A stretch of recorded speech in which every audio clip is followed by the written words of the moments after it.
Well, hello everybody, Spencer here, also known as Lego Dude 11, and in today's video, this is my Argylle official spoiler review, so without further ado, let's discuss.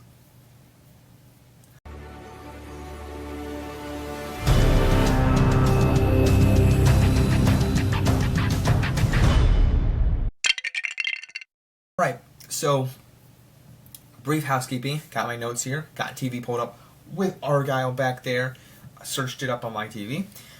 And guys, I have to tell you, this was my first movie viewing in the movie theater for 2024, and let me tell you, what a movie to start with.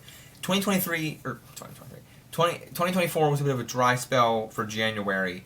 I didn't care for Night Swim. The Beekeeper, I just watched The Beekeeper at home. Literally, it was on my TV like a week ago. So I'm like, I'll watch it this week. I watched it. It was fun. It was one of my. I haven't watched the Meg 1 or 2, but Jason Statham in The Beekeeper's fine. But Argylle, the experience. Oh boy. Be sure to click that card up there if you want to listen to me and my friends' reaction. By the way, second day I've worn the I'm Just Ken shirt. I'm Knuff. Because I am Knuff.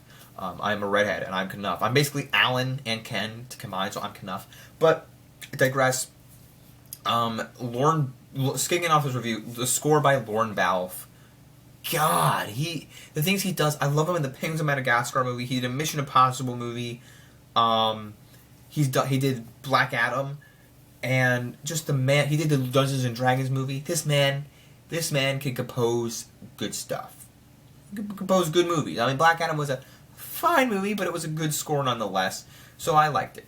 Love the score in this. That spy element. I mean, the whole movie's a spy movie, but the spy element he invigorates in it. I think the Mission Impossible inspired him to do this movie. So I loved the soundtrack, the songs as well. The Electric Energy song. Every time like an action scene popped up, it was great.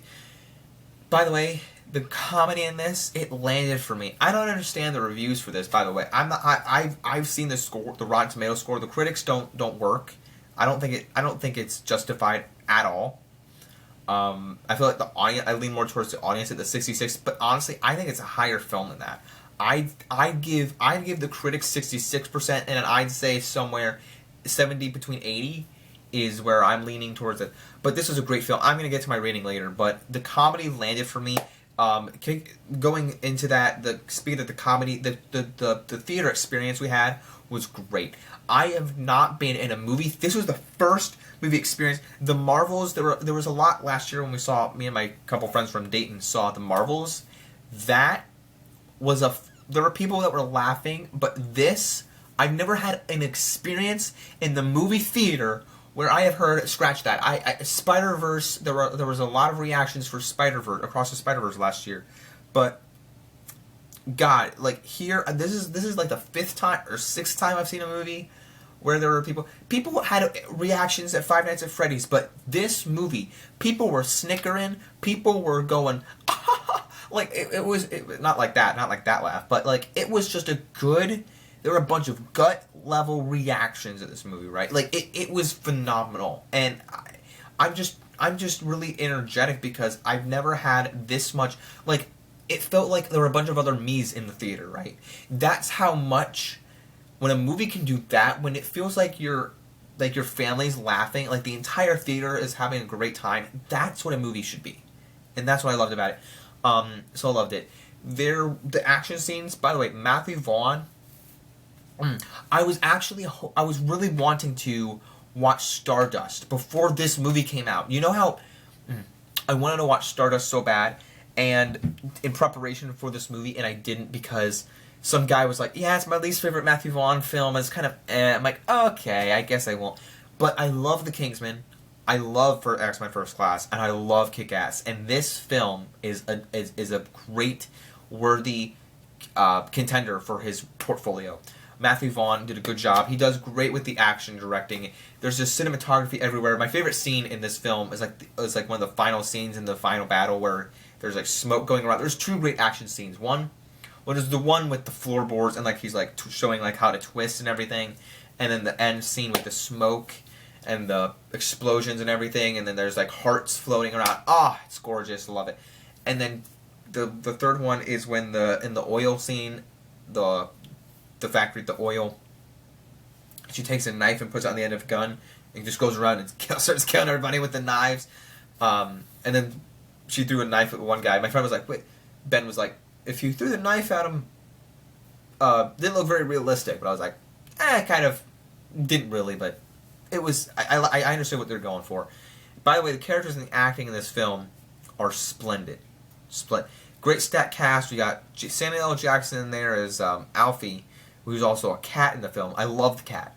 I'm a big cat person. I've never had a cat. I've had a dog growing up, but after college, I definitely want a cat. And this film really made my level for cats much, much higher. There's a cat in there. Bryce Dallas Howard is both blonde and a redhead in this film. We get John Cena, can't see him. Dua Lipa, who's a singer from Barbie, she's in this a few minutes.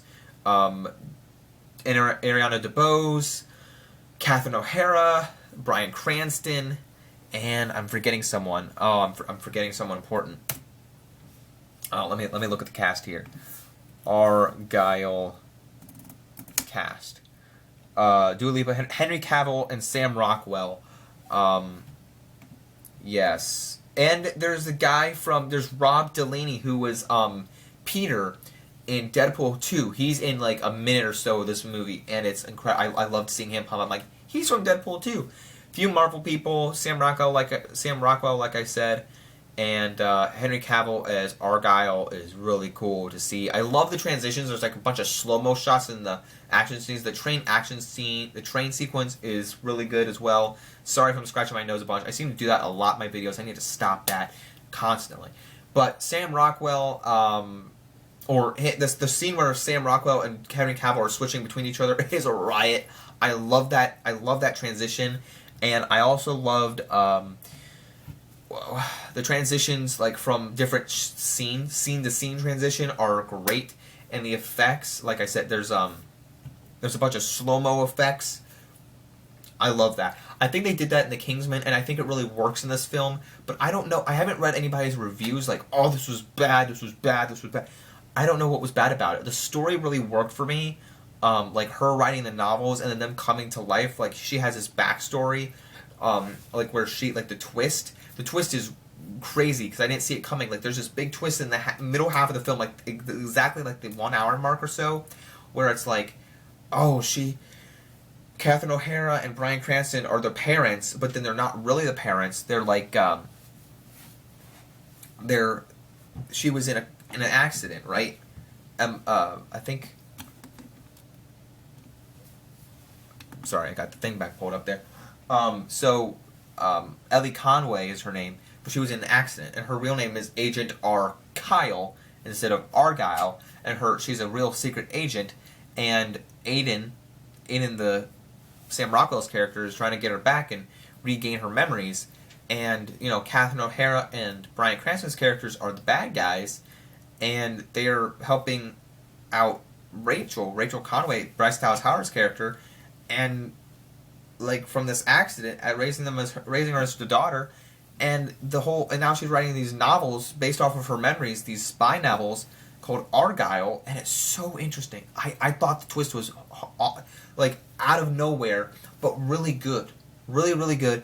I personally loved it, and this whole end scene there with the bad guys with getting the USB on this bullet, and then what Bryce Dallas Howard's character did, where she killed the MacGuffin guy, she killed the one guy who had the USB to begin with.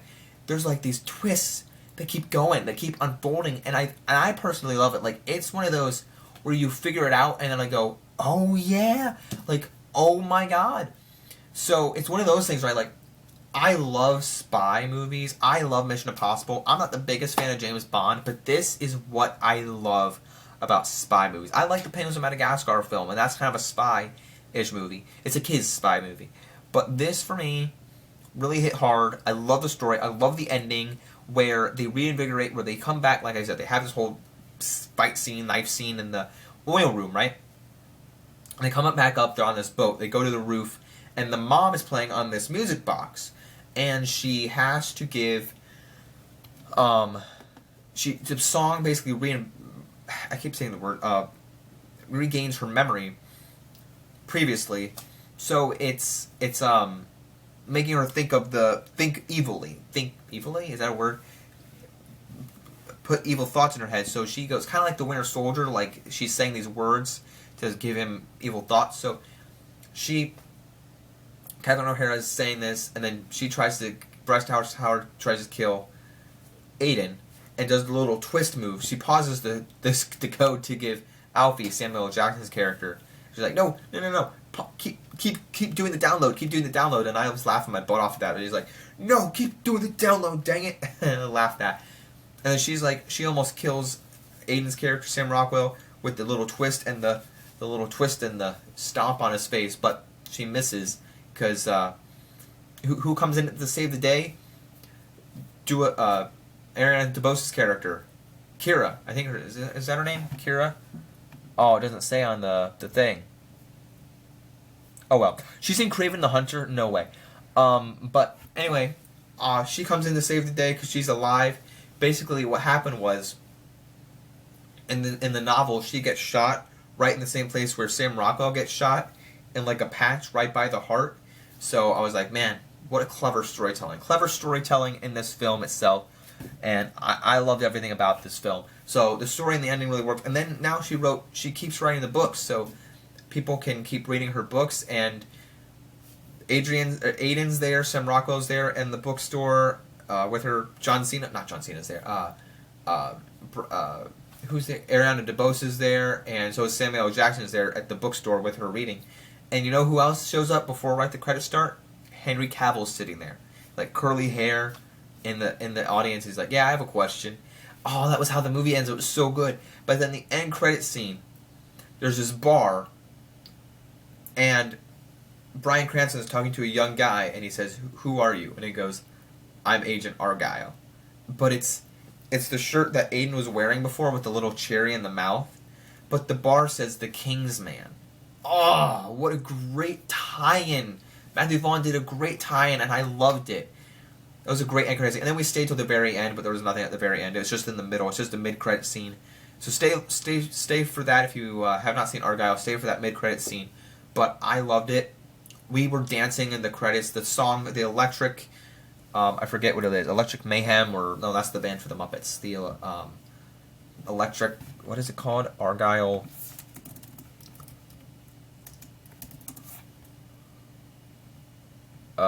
Disco Energy.